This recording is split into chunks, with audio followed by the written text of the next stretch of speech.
We are now going to train our legs. We're going to do what's called a static lunge.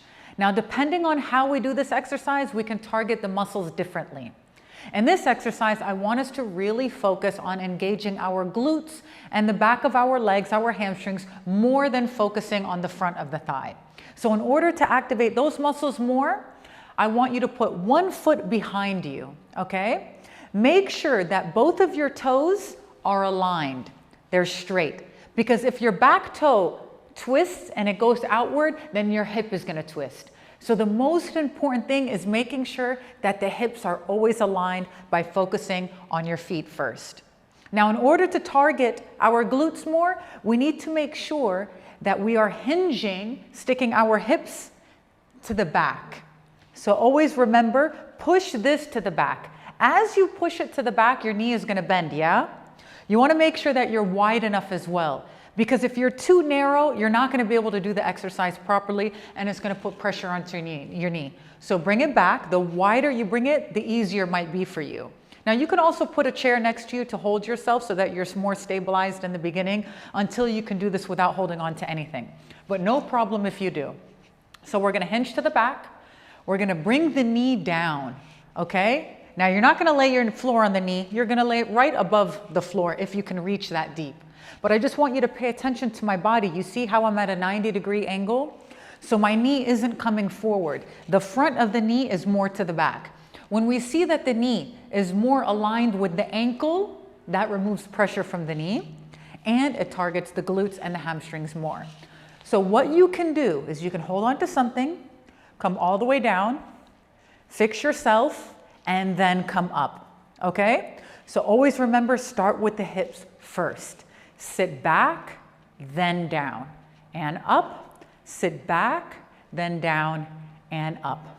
So it doesn't look like this. It's more to the back, okay? I'm going to do 10 repetitions with you.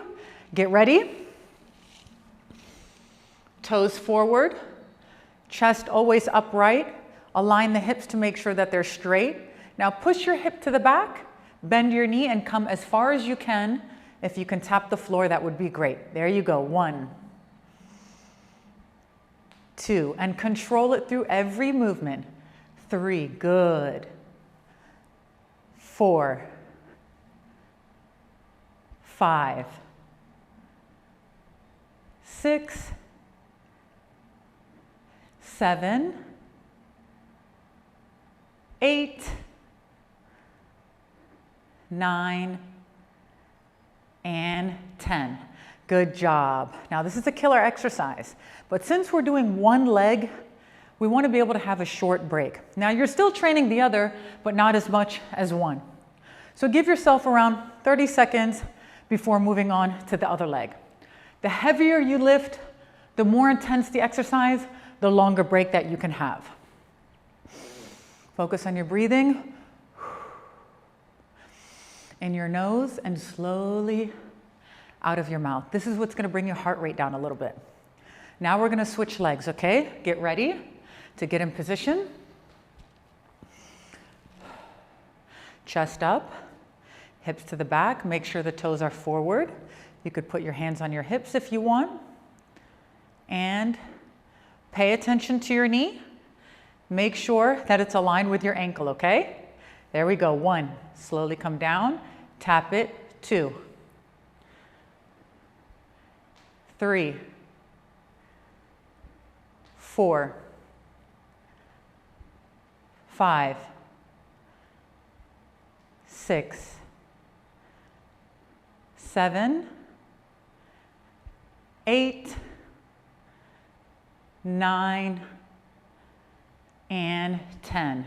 Good job.